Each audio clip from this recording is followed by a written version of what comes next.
മുട്ടുവേദനയുടെ അളവ് മനസ്സിലാക്കണമെങ്കിൽ മുസ്ലിംസ് ആണെങ്കിൽ അവരുടെ പള്ളികളിൽ പ്രാർത്ഥനയായിട്ട് ബന്ധപ്പെട്ട് നമ്മൾ നോക്കിക്കഴിഞ്ഞാൽ ഇന്ന് പണ്ട് കാലത്തൊക്കെ വളരെ അപൂർവമായി കണ്ടുവരുന്നിരുന്ന ചെയറുകൾ ഇന്ന് പള്ളിയിൽ വളരെയധികം കോമൺ ആണ്.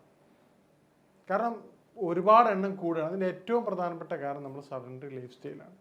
ഇനി മുട്ടുവേദന അനുഭവിക്കുന്ന പേഷ്യൻസ് പറയുന്ന പ്രധാനപ്പെട്ട കാരണങ്ങൾ ചില പേഷ്യൻസ് ഒന്ന്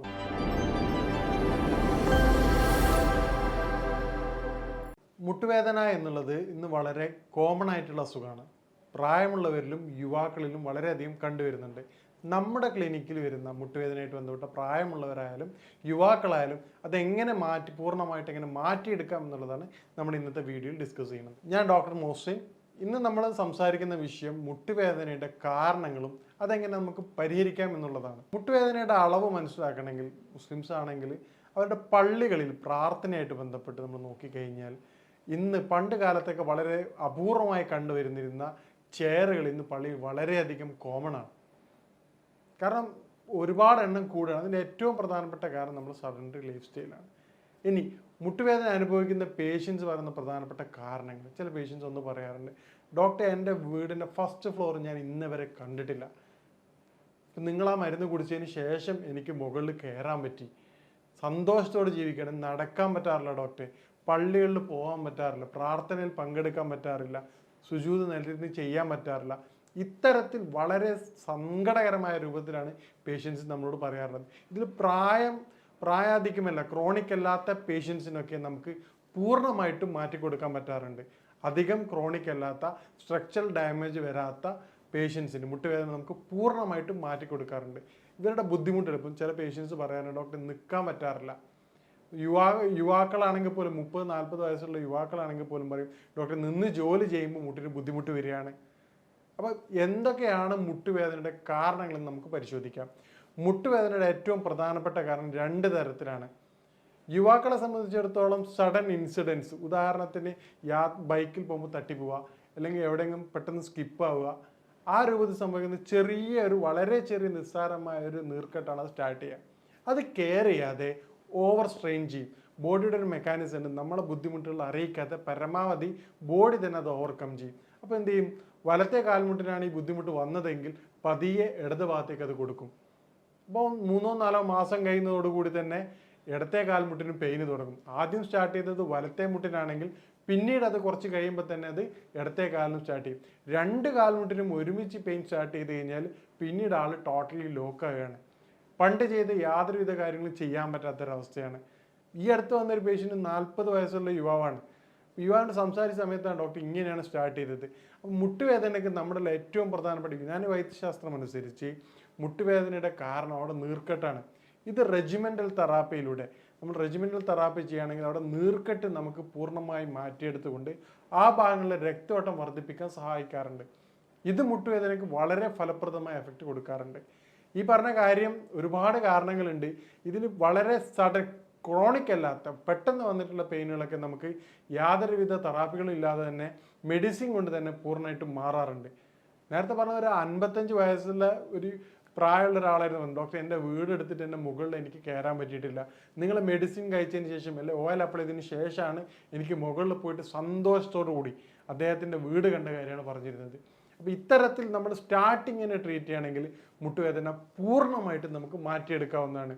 ഇനി സെക്കൻഡ് ആയിട്ടുള്ളത് പ്രായമായുള്ളവർ കണ്ടുവരുന്ന മുട്ടുവേദന. അത് 2 തരത്തിലാണ്. ഒന്ന് ക്യൂറബിൾ ആണ്, അല്ലെങ്കിൽ കമ്പ്യൂട്ടർലി ക്യൂറബിൾ അല്ലാത്തതാണ്.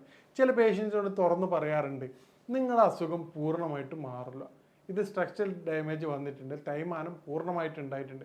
നിങ്ങൾ മനസ്സിലാക്കേണ്ടത് അസുഖം, നമ്മൾ ഉദാഹരണത്തിന് വണ്ടി ഡ്രൈവ് ചെയ്യുന്ന ഒരു വ്യക്തിയാണെങ്കിൽ കാറിൻ്റെ ടയർ തേയ്മാനം സംഭവിച്ചിട്ടുണ്ടെങ്കിൽ സ്വാഭാവികമായിട്ടും അദ്ദേഹം വളരെ കെയർഫുള്ളായിട്ടാണ് ഡ്രൈവ് ചെയ്യുക. കാരണം എന്താണ്, പെട്ടെന്ന് ബ്രേക്ക് ചെയ്യുകയാണെങ്കിൽ വണ്ടിക്ക് ബ്രേക്കിംഗ് കപ്പാസിറ്റി കുറവായിരിക്കും, ആക്സിഡൻറ്റ് നല്ല ചാൻസ് ഉണ്ട്, ടയർ പൊട്ടാൻ ചാൻസ് ഉണ്ട്. അപ്പോൾ ഇത്തരമുള്ള വ്യക്തി എന്താ ചെയ്യുക, ആ റൂട്ടിൽ വളരെ സാവധാനം, ഇപ്പോൾ ഗട്ടറുള്ള റൂട്ടാണെങ്കിൽ വളരെ കെയർ ചെയ്ത് മാത്രമേ ഡ്രൈവ് ചെയ്യാറുള്ളൂ. അതുപോലെ നിങ്ങളുടെ ശരീരത്തിൽ മുട്ടുവേദന, മുട്ട് മാറ്റണം എന്ന് പറഞ്ഞ് ഡോക്ടർ പറഞ്ഞ പേഷ്യൻ്റ് ആണെങ്കിൽ നിർബന്ധമായിട്ടും നിങ്ങളുടെ ലൈഫ് സ്റ്റൈൽ ചേഞ്ച് ചെയ്യേണ്ടതുണ്ട്. മുട്ടിന് പെയിന് വരുന്ന രൂപത്തിലുള്ള കാര്യങ്ങൾ ഒഴിവാക്കുക. പിന്നീട് റിലാക്സ് എടുക്കുന്നതോടുകൂടി ചേഞ്ചസ് വരും. അപ്പോൾ ഇൻ്റർവെല്ലുകൾ കുറക്കുന്നതോടുകൂടി നിങ്ങൾക്ക് മുട്ടുവേദന ഒരു പരിധി വരെ കൺട്രോൾ ചെയ്യാൻ പറ്റും. ഇത് പൂർണ്ണമായിട്ടും നമുക്ക് തെറാപ്പി ചെയ്യുന്നതോടുകൂടി പ്രധാനമായിട്ടുള്ള പെയിനും കാര്യങ്ങളും പൂർണ്ണമായും മാറ്റിയെടുക്കാൻ പറ്റും. പക്ഷേ ഇത് വീണ്ടും ലോങ് സ്റ്റാൻഡ് ചെയ്യുന്ന സമയത്ത് പിന്നീടും ഈ പെയിൻ കണ്ടുവരാറുണ്ട്. ഇനി യുവാക്കളിലാണ് ഇത് വരുന്നതെങ്കിൽ നേരത്തെ പറഞ്ഞ പോലെ സഡൻ ഓൺസെറ്റോടുകൂടി നമുക്ക് വരുന്ന പെയിന് വളരെ ഫലപ്രദമാണ്. പിന്നീടുള്ളവർ 40 മുതൽ 55 വരെയുള്ള പേഷ്യൻസിന് നമുക്ക് മുട്ടുവേദന, അധികം പഴക്കമില്ലാത്ത മുട്ടുവേദനയാണെങ്കിൽ റെജിമെൻ്റൽ തെറാപ്പിയിലൂടെ വളരെ വേഗത്തിൽ മാറ്റം കണ്ടുവരാറുണ്ട്. ഒരു 5 to 6 ഡേയ്സ് ചെയ്യുമ്പോൾ തന്നെ ഒരു 80% മാറ്റം മുട്ടുവേദന കണ്ടുവരാറുണ്ട്. മുട്ടുവേദന നമ്മൾ കെയർലെസ് ആയിട്ട് ഇടുകയാണെങ്കിൽ പിന്നീട് അത് ബാക്ക് പെയിൻ ആയിട്ടും മടമ്പ് വേദനയായിട്ടും വളരെ കോമൺ ആയിട്ടും ഗുരുതരമായ രൂപത്തിൽ അത് മാറാറുണ്ട്. കാരണം ഇതിൻ്റെ പ്രശ്നം എന്താണെന്ന് പറഞ്ഞാൽ 2 കാലിൻ്റെ മുട്ടും ഒരുപോലെ ബാലൻസ് ചെയ്തിട്ടാണ് ബോഡി വെയിറ്റ് സപ്പോർട്ട് ചെയ്യണത്. ഇതിന് പകരമായിട്ട് പെയിൻ ഉള്ള ഒരു വ്യക്തി എന്ന് സംഭവിക്കും, ഒരു കാല് മാത്രം ഓവർ വെയിറ്റ് സപ്പോർട്ട് കൊടുക്കും. പിന്നീട് ബോഡിയുടെ എന്ത് ചെയ്യും, മുട്ട് തേയ്മാനത്തിന് അത് കാരണമാവും. മുട്ടുവേദനയുള്ള വ്യക്തികൾ നിർബന്ധമായിട്ടും സ്റ്റാർട്ടിങ്ങിൽ തന്നെ ചികിത്സിച്ച് അത് പൂർണ്ണമായിട്ടും ഭേദമാക്കേണ്ടതാണ്. ഇനി നേരത്തെ പറഞ്ഞതുപോലെ ഒരു രക്ഷയില്ലാത്തൊരു പേഷ്യൻസ് ആണെങ്കിൽ, സർജറി മാത്രം പറഞ്ഞ പേഷ്യൻസ് ആണെങ്കിൽ നിങ്ങൾക്ക് പെയിൻ റിലീഫ് കിട്ടുന്ന തരത്തിലുള്ള കാര്യങ്ങൾ നിങ്ങൾ നിർബന്ധം. ഉദാഹരണത്തിന് നമ്മൾ ചില പേഷ്യൻസിന് ഇനി ബ്രാസുകൾ പറയാറുണ്ട് സപ്പോർട്ടീവായിട്ട്. നിങ്ങൾ വീട്ടിൻ്റെ ഉള്ളിൽ നിന്ന് നിർബന്ധമായിട്ടും വീട്ടിൻ്റെ ഉൾവശത്ത് നിന്ന്, നിങ്ങൾ പുറത്തുനിന്ന് യാത്ര ചെയ്യുമ്പം ഉപയോഗിക്കാൻ മടിയാണെങ്കിലും ഒരു വടി നിർബന്ധമായിട്ട് ഉപയോഗിക്കേണ്ടതാണ്. കാരണം എന്താണ്, മുട്ടിന് നിങ്ങൾ കൊടുക്കുന്ന സ്ട്രെയിൻ്റെ ഒരു 30% വടിക്ക് കിട്ടുകയും നിങ്ങളുടെ മുട്ടിൻ്റെ ആരോഗ്യം കൂടുതൽ സംരക്ഷിക്കാൻ പറ്റും. പൂർണ്ണമായിട്ടും മാറ്റിയെടുക്കാൻ പറ്റുന്നില്ല, കൂടുതലായിട്ട് ഇപ്പം ആ ഒരു സ്റ്റേജിൽ തന്നെ നിങ്ങൾക്ക് കൂടുതലാവാതെ ഒരുപാട് കാലം ജീവിക്കാൻ പറ്റും. പെട്ടെന്ന് എഴുന്നേൽക്കുന്നതിന് പകരം ഒരു പ്രാവശ്യം എഴുന്നേൽക്കുമ്പോൾ തന്നെ ഒരുപാട് കാര്യങ്ങൾ ചെയ്യുകയാണെങ്കിൽ തുടർച്ചയായിട്ട് എഴുന്നേൽക്കുമ്പോഴുള്ള സ്ട്രെയിനും ട്രിഗറും നമുക്ക് കുറയ്ക്കാൻ പറ്റും. ഇനി മുട്ടുവേദനയായിട്ട് ബന്ധപ്പെട്ട് നമുക്ക് ഭക്ഷണത്തിൽ ഉൾപ്പെടുത്താൻ പറ്റുന്ന കാര്യങ്ങൾ ഏറ്റവും പ്രധാനമായിട്ട് ശ്രദ്ധിക്കേണ്ടത്, പ്രായമുള്ളവരാണ് വൈറ്റമിൻ ഡി കൂടുതലുള്ള പാല് ഉൽപ്പന്നങ്ങളും കാൽസ്യവും നിർബന്ധമായിട്ട് ഭക്ഷണത്തിൽ ഉൾപ്പെടുത്തേണ്ടതാണ്. രണ്ടാമത്തെ കാര്യം, ബ്രൗൺ റൈസ് കൂടുതൽ ഉപയോഗിക്കുകയാണെങ്കിൽ നമുക്ക് വളരെയധികം എഫക്റ്റീവായിട്ട് കണ്ടുവരാറുണ്ട്. മൂന്നാമത് ഗീ, ശുദ്ധമായ പശുവിൽ നിന്ന് ഉപയോഗിക്കുന്നത് ലുബ്രിക്കൻ്റ് ആയിട്ട് മുട്ടിന് കൂടുതൽ ഡ്രൈനസും ജോയിൻസിനും ഒഴിവാക്കിക്കൊണ്ട് കൂടുതൽ മൂവ്മെൻറ്റ്സിന് അത് വളരെ എഫക്റ്റീവായിട്ട് കണ്ടുവരാറുണ്ട്. ഈ മേൽപ്പറഞ്ഞ കാരണങ്ങൾ നമ്മൾ പരിശോധിക്കുകയാണെങ്കിൽ നമ്മൾ പറഞ്ഞ ഒരു 80% പേഷ്യൻസിന് 100% സാറ്റിസ്ഫാക്ഷൻ നമുക്ക് നീ പെയിൻറ്റ് കൊടുക്കാൻ പറ്റിയിട്ടുണ്ട്. കാരണം എന്താണെന്ന് പറഞ്ഞാൽ അതിൻ്റെ ഫസ്റ്റ് റൂട്ട് ഓഫ് കോസ് കണ്ടെത്തുന്നതോടുകൂടി നമുക്ക് എളുപ്പം അത് മാറ്റിയെടുക്കാൻ പറ്റുന്നുണ്ട്. അപ്പോൾ ഈ പറഞ്ഞ കാര്യങ്ങൾ നമ്മുടെ അസുഖത്തിൻ്റെ തരം തിരിച്ചറിയുക. മറിച്ച് പേഷ്യൻസിനോട് തുറന്ന് പറയാറുണ്ട്, ചില പേഷ്യൻസിനോട്, പ്രായമുള്ള പേഷ്യൻസ് ആണെങ്കിൽ അവരോട് പറയാറുണ്ട് നിങ്ങളുടെ അസുഖം പൂർണ്ണമായിട്ടും മാറാറില്ല.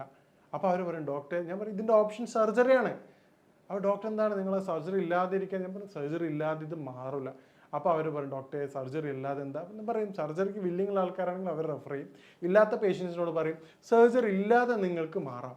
അതെന്താണെന്ന് പറഞ്ഞാൽ നിങ്ങളെ മുട്ട് തരുന്ന വാർണിംഗ് സൈൻസുകൾ അനുസരിച്ചുകൊണ്ട്, ഇപ്പോൾ മുട്ട് പെയിന് പറയുകയാണെങ്കിൽ നിങ്ങൾക്ക് എന്ത് ചെയ്യാം, അതിനനുസരിച്ച് നിങ്ങൾക്ക് ജീവിതം മുന്നോട്ട് കൊണ്ടുപോകുകയാണെങ്കിൽ നിങ്ങൾക്ക് പൂർണ്ണമായിട്ടും സർജറി ഒഴിവാക്കിക്കൊണ്ട് സുഖകരമായ സന്തോഷകരമായ ജീവിതം നയിക്കാം. അതിന് ചെയ്യേണ്ട പ്രധാനമായിട്ട് 2 കാര്യങ്ങളാണ്. മുട്ടിന് സപ്പോർട്ടീവായിട്ടുള്ള വടി പിടിക്കുക, അതുപോലെ തന്നെ നിങ്ങൾക്ക് അനുയോജ്യമായിട്ടുള്ള നീ ബ്രാസ് ഉപയോഗിക്കുക. അതുകൊണ്ട് സപ്പോർട്ടീവ് ഒരു 20 to 30% മുട്ടിൻ്റെ വെയിറ്റ് ഇത് സപ്പോർട്ട് ചെയ്യും. അപ്പം മുട്ടിൻ്റെ ഇപ്പോഴുള്ള ആരോഗ്യം നമുക്ക് നിലനിർത്താനും പറ്റും. ചെറിയ പെയിൻ, ഇപ്പോൾ ഉദാഹരണത്തിന് യാത്രയ്ക്ക് ചെയ്യേണ്ടി വരികയാണെങ്കിൽ, ഹോസ്പിറ്റലോ ക്ലിനിക്കിൽ പോകേണ്ടി വരികയാണെങ്കിൽ, അന്ന് പെയിൻ വരികയാണെങ്കിൽ അന്ന് രാത്രി നന്നായിട്ട് മസാജ് ചെയ്ത് മെഡിസിൻ കഴിച്ച് പെട്ടെന്ന് തന്നെ അത് റിലീഫ് ചെയ്യാൻ നോക്കുക. അത് ക്രോണിക്കാക്കി വെക്കാതിരിക്കാൻ ശ്രമിക്കുക. പിന്നെ കോമൺ ആയിട്ട് കണ്ടുവരുന്ന മറ്റൊരു സംശയമാണ് മുട്ടുവേദനയും റുമറ്റോയ്ഡ് ആർത്രൈറ്റിസും എങ്ങനെ തിരിച്ചറിയുക എന്നുള്ളത്. നമ്മുടെ മുട്ടുവേദനയാണ്, അത് ക്രോണിക്കാണ്, അല്ലെങ്കിൽ ഇപ്പോൾ അത് പെട്ടെന്ന് അക്യൂട്ട് കേസാണെങ്കിൽ പോലും പെട്ടെന്ന് തന്നെ അത് സംഭവിക്കാറില്ല. വളരെ ഗ്രാജ്വലിയാണ് മുട്ടുവേദനയുടെ പെയിന് കൂടുക. ഒരു ദിവസം കൊണ്ട് തന്നെ പെയിന് കൂടാറില്ല. ആദ്യം സ്റ്റാർട്ടിങ് 1 മണിക്കൂർ വന്ന് ചില ആക്ഷൻസ് ചെയ്യുമ്പോൾ, സ്റ്റെപ്പ് കയറുമ്പോൾ ബുദ്ധിമുട്ട് വന്ന്, അല്ലെങ്കിൽ നടക്കാൻ പ്രയാസം വന്ന്, സ്റ്റെപ്പ് ഇറങ്ങുമ്പോൾ പ്രയാസം വന്ന്, ഓടുമ്പോൾ പ്രയാസം വന്ന്, ചെറുതായ രൂപത്തിലാണ് തുടങ്ങുക.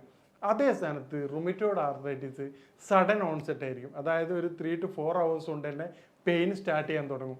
മുട്ടുവേദനകളിലെടുത്ത് നോർമൽ മുട്ടുവേദനയാണെങ്കിൽ ആ ഭാഗങ്ങളിൽ തണുപ്പാണ് അനുഭവപ്പെടാറുള്ളത്.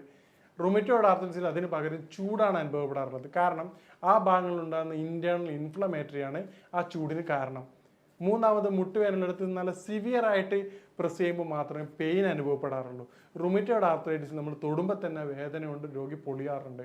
നാലാമത്തത് ഫാമിലി ഹിസ്റ്ററി ഉണ്ടാവാറുണ്ട്. റുമറ്റോയ്ഡ് ആർത്രൈറ്റിസിന്. മുട്ടുവേദനയ്ക്ക് യാതൊരുവിധ ഫാമിലി ഹിസ്റ്ററി ഇല്ല, മറിച്ച് ഒരു ഇൻസിഡൻ്റ് ആയിരിക്കും. പേഷ്യൻറ്റിനോട് നന്നായിട്ട് സംസാരിക്കുന്ന സമയത്ത് പേഷ്യൻ്റ് പറയണ്ട, ഡോക്ടർ ഇന്ന സംഭവത്തിന് ശേഷം അല്ലെ ഇന്ന സ്റ്റെപ്പ് കയറുമ്പോൾ കാലം സ്ട്രിപ്പായിരുന്നു, അതിന് ശേഷം എന്ന കൃത്യമായ ഇൻസിഡൻറ്റ് ഉണ്ടാവും. അപ്പോൾ ഇത്തരത്തിലാണ് നമുക്ക് റുമറ്റോയ്ഡ് ആർത്രൈറ്റിസും മുട്ടുവേദനയും തമ്മിൽ പരസ്പരം മനസ്സിലാക്കുന്നത്.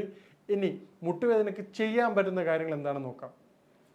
മുട്ടുവേദനയ്ക്ക് നമുക്കൊരു എക്സസൈസിലൂടെ മികച്ച ഫലം നേടാവുന്ന, വീട്ടിൽ തന്നെ വെച്ച് ചെയ്യാവുന്നതാണ്. രണ്ടാമത്തെ ഒരു കാര്യം, മുട്ടുവേദന ഉള്ള സ്ഥലത്ത് രാത്രി ഒരു നനഞ്ഞ തുണി നമ്മൾ അപ്ലൈ ചെയ്യുകയാണെങ്കിൽ നല്ലൊരു എഫക്റ്റീവ് നീർക്കെട്ടും അത് കുറഞ്ഞു വരുന്നതായി കണ്ടുവരാറുണ്ട്. നേരത്തെ പറഞ്ഞ പോലെ ഭക്ഷണ കാര്യങ്ങളും പഥ്യങ്ങളും നിങ്ങൾ ശ്രദ്ധിക്കുകയാണെങ്കിൽ നമുക്ക് മുട്ടുവേദന ഒരു പരിധിവരെ പ്രായമുള്ളവരിലെല്ലാത്തവർക്ക് പൂർണ്ണമായിട്ട് മാറ്റിയെടുക്കാനും പ്രായമായവർക്ക് ഒരു പരിധിവരെ നമുക്ക് കൺട്രോൾ ചെയ്യാനും പറ്റാറുണ്ട്. ഇനി മുട്ടുവേദനയായിട്ട് ബന്ധപ്പെട്ട നമ്മുടെ ക്ലിനിക്കിൽ ഓരോ പേഷ്യൻറ്റിനെയും അവരുടെ കോഴ്സും അതിൻ്റെ കാലവും എത്ര കാലം പഴക്കമുള്ളതാണെന്നുള്ള കൃത്യമായി പറഞ്ഞുകൊണ്ടാണ് ചികിത്സിക്കാറുള്ളത്. അതിൽ അവർ വളരെ സാറ്റിസ്ഫൈഡ് ആണ്. അപ്പോൾ ഇത്തരത്തിൽ നമ്മൾ കൃത്യമായ രൂപത്തിൽ അതിൻ്റെ കാരണം അറിഞ്ഞുകൊണ്ട് ഡോക്ടറോട് നിങ്ങൾ തുറന്ന് പറഞ്ഞ് നിങ്ങൾ ട്രീറ്റ്മെൻറ്റ് എടുക്കുകയാണെങ്കിൽ പ്രായമല്ലാത്ത മുട്ട് തൈമാനമല്ലാത്ത കേസുകൾ നമുക്ക് പൂർണ്ണമായിട്ടും മാറ്റിയെടുക്കാറുണ്ട്. ചില തൈമാന കേസുകൾ പോലും നമുക്ക് മികച്ച ഫലം ഈ റെജിമെൻ്റൽ തെറാപ്പിയിലൂടെ ലഭിച്ചിട്ടുണ്ട്. ഇനി മുട്ടുവേദനയായിട്ട് ബന്ധപ്പെട്ട എല്ലാ സംശയങ്ങളും കാര്യങ്ങളും നിങ്ങൾക്ക് നമ്പറിൽ ബന്ധപ്പെടാവുന്നതാണ്. ഇനി മറ്റൊരു വിഷയമായിട്ട് കാണാം. നന്ദി.